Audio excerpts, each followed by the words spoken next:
ತುಳುವ ವಾಲ್ಮೀಕಿ ಮಂದಾರ ಕೇಶವ ಭಟ್ಟರ ನಿವಾಸವನ್ನ ಪಾರಂಪರಿಕ ಇತಿಹಾಸ ಸಂರಕ್ಷಣಾ ತಾಣ ಎಂದು ಘೋಷಿಸಬೇಕು ಮತ್ತು ಯಥಾವತ್ತಾಗಿ ಮರು ನಿರ್ಮಾಣ ಮಾಡಬೇಕು ಅಂತ ತುಳು ವರ್ಲ್ಡ್ ರಿಜಿಸ್ಟರ್ಡ್ನ ಅಧ್ಯಕ್ಷರಾದ ರಾಜೇಶ್ ಆಳ್ವ ಬದಿಯಡ್ಕ ಆಗ್ರಹಿಸಿದ್ದಾರೆ.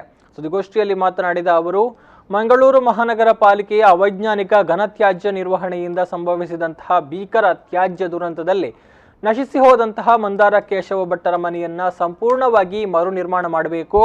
ಕೇಶವ ಭಟ್ಟರು ತುಳು ಸಾಹಿತ್ಯ ಅಕಾಡೆಮಿಯ ಮೊದಲ ಪ್ರಶಸ್ತಿಯನ್ನ ಕೂಡ ಪಡೆದವರು. ತುಳು ಭಾಷೆಯಲ್ಲಿ ಮಂದಾರ ರಾಮಾಯಣವನ್ನ ಬರೆದು ತುಳುವ ವಾಲ್ಮೀಕಿ ಎಂದೇ ಪ್ರಸಿದ್ಧಿಯನ್ನ ಪಡೆದವರು. ತುಳು ಹಾಗೂ ಕನ್ನಡ ಭಾಷೆಯಲ್ಲಿ ಸಾಕಷ್ಟು ಕೃತಿಗಳನ್ನ ಬರೆದವರು.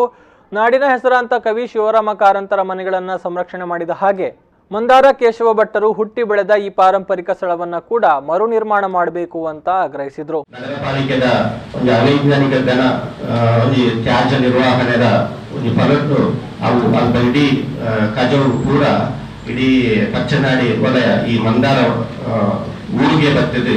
ಅಲ್ಪ ನಮ್ಮ ಮಹಾನ್ ಕವಿ ಮಂದಾರ ಕೇಶವ ಭಟ್ಟರನ್ನ ಇಲ್ಲಿ ಅವು ಸಂಪೂರ್ಣವಾದ ನಾಶವಾಪನ ಪರಿಸ್ಥಿತಿ ಮುಟ್ಟ ಬೈತೇವೆ. ಅವಳು ಏರಗಳತೆ ಒಂದು ಅಲ್ಪ ಏನ ಜನ ವಾಸ ಇಜ್ಜಿ ಅದಲ್ಲ ಆ ಒಂಜಿ ಮಹಾನ್ ಕವಿನ ಒಂಜಿ ನಿವಾಸ ಒಂದು ಇಲ್ಲು ದಾದಾಪನ ಬಂಡ ಇನಿ ಅವು ಸಂಪೂರ್ಣ ನಾಶವಾಪನ ಒಂಜಿ ಪರಿಸ್ಥಿತಿ ಉಂಟು.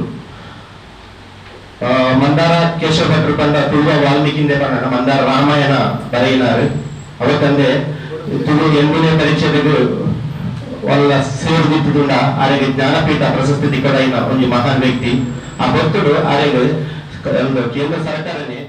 ಈ ಸಂದರ್ಭ ತುಳು ವರ್ಲ್ಡ್ ರೇಡಿಯೋ ಸಂಚಾಲಕರಾದ ಮಾಧವ ಭಂಡಾರಿ, ಭಾಸ್ಕರ ಕಾಸರಗೋಡು, ನಮ್ಮ ತುಳುನಾಡು ಟ್ರಸ್ಟ್ನ ಸ್ಥಾಪಕಾಧ್ಯಕ್ಷರಾದ GVS ಉಳ್ಳಾಲ್, ಕಾರ್ಯದರ್ಶಿ ರಮೇಶ್ ಕುಮಾರ್, ರಾಣಿ ಅಬ್ಬಕ್ಕ ಪ್ರತಿಷ್ಠಾನದ ಸದಸ್ಯೆ ವಿನೂತಾ ಕೆ ಮೊದಲಾದವರು ಉಪಸ್ಥಿತರಿದ್ದರು.